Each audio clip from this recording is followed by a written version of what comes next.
অর্থাৎ যে সাইকোলজি নিয়ে কাজ করে সে প্রফিটেবল। নতুনরা কি করে মূলত বলেন? নতুনরা আসে, কেউ সিগন্যালের পিছে পিছে দৌড়ায়, কেউ আপনার বটের পিছনে দৌড়ায়, কেউ ওই যে লস রিকভারির পিছনে দৌড়ায়। আচ্ছা, এখন কথা হচ্ছে, আপনারা ধরেন আমি লস রিকভারি করে দিলাম, করে দিলে আপনি সাকসেসফুল হয়ে গেছেন? হন নাই। অনেকে বলে যে আমার লস রিকভারি হলে আমি চলে যাবো, আসলে কি সে চলে যাবে মনে হয় আপনার? আপনি যদি না। 12,000 টাকা ডিপোজিট করে যদি 10 লাখ টাকা বানাইতে পারেন, আপনি জীবনে এখান থেকে যাবেন? আপনার মায়েরাও তো কেউ খেদাইতে পারবে না।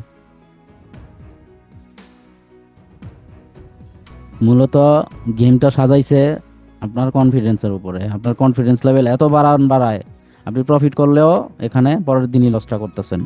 যেদিন ভালো একটা প্রফিট করেন পরের দিন লসটা করতেছেন, যেদিন আপনার লস হইতেছে তারপরের দিন আরো যাইতেছে, জিরো হয়ে যাইতেছে। মূলত আমরা 3-4 দিন ভালো থাকি, তারপরে একদিনে জিরো। 10-12 দিন ভালো থাকি, একদিনে জিরো। এই যে যে জিরো, এই যে যে আউট অফ কন্ট্রোল, এই জিনিসটা কেন হয়? এই জিনিসটা হয় মূলত আমরা ক্যাপিটালের দিকে তাকায় থাকি এই জন্য।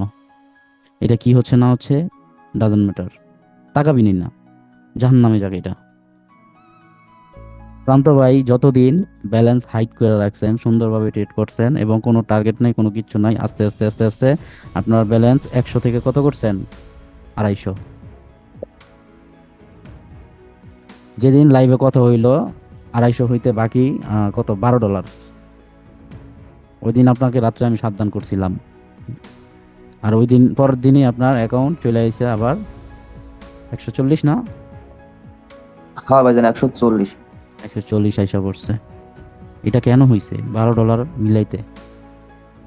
আপনি যদি শো না করতেন, যেভাবে কইছিলাম আমি ওইভাবে ওইভাবে যদি মানতেন করতেন, তাহলে হয়তো বা এই জিনিসটা হইতো না। তারপর আপনার আমি সাবধানও করে দিছি। এটা কিভাবে বলছি আমি আন্দাজে না, আমার এক্সপিরিয়েন্স। না। আমি আমার এক্সপিরিয়েন্স থেকে বলছি। ওই যে ওই দিন দেখছেন, ওই লোকটা নাম কি জানো, লাইভে আসছিল যে চ্যালেঞ্জ লইছিল আমার সাথে, মনে আছে? চঞ্চল, আমি তো ছিলাম। চঞ্চল ভাই, চঞ্চল ভাইয়ের কথা মনে আছে? ব্যালেন্স $98, 10 দিন না 12 দিনে করছে। আমার সাথে চ্যালেঞ্জ লইছিল। আমি বলছিলাম পরের দিন জিরো করবেন, রাত্রে বলছি যে আগামীকালকে জিরো করবেন। উনি কয় আমি রেডি করবো না। আমি কই তারপরও জিরো করবেন? কয় কেমনে? আমি কই দেখেন কেমনে। তারপরে আহ কোন ভাই জানি, আকাশ ভাই নাকি কে যেন ওনারা বুদ্ধি দিছে যে ভাই 2-3টা ট্রেড করবেন, লস হইলে বেরিয়ে যাবেন, শেষ, দেখবো অ্যাকাউন্ট কিভাবে জিরো হয়। আমি বলছি তাও অ্যাকাউন্ট জিরো হবে। উনি আমার সাথে চ্যালেঞ্জ লইছে। আমি বলছি কালকে, আগামীকালকে আপনার জন্য আমি লাইভ আসবো, আপনি আমাকে জানাবেন কি হয়েছে আপডেট। কমেন্টে একটা মেসেজ দিছি যে আপনার অ্যাকাউন্ট জিরো হবে, পিন করে রাখছি। পরের দিন এসে ওই পিন মেসেজের রিপ্লাই দিছে, কয় ভাই আপনি কি কইলেন? আমি কই কি গেছে, অ্যাকাউন্ট জিরো। কেমনে হইলো? এমনি হইছে, এই রে। যেমনি আমি কইছি এমনি হইছে। এটা আমার এক্সপিরিয়েন্স। কখন কি হয় না হয় অন্তত একটা আইডিয়া হয়ে গেছে। কম দেই নাই ভাই, 12 লাখ টাকা দিছি মার্কেট রে, জিগায় জিগায় দিছি। কেন দিব, কি কি কারণ দিব? সবকিছু যাই না হই না, মার্কেট আমার থেকে নিছে, বইলা বইলা নিছে আমার থেকে। বুঝতে পারছেন? ওই যে শুরু করে দিছে। এই জায়গায় নাই রে, কোনো সিগন্যাল নাই, চিল্লাইস না। আহ, যাই হোক, এখন কথা হইলো, আপনাদের কোনো প্রশ্ন আছে কিনা আগে প্রশ্নটা বলেন, তারপর আমি আমার সেটআপটা দিব। কিন্তু সেটআপটা আমি রেকর্ডে দিব না, রেকর্ডের বাইরে দিব। এগুলো আমার স্টুডেন্টের জন্য আমি পার্সোনালি মার্কেট থেকে বের করি। তো পার্সোনাল জিনিস পার্সোনালি থাক, পার্সোনাল জিনিস পাবলিক না করি বা রেকর্ড না করি।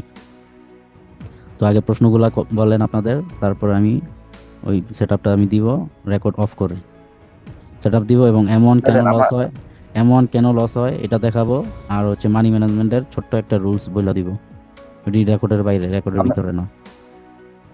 আমারও দুইটা প্রশ্ন আছে।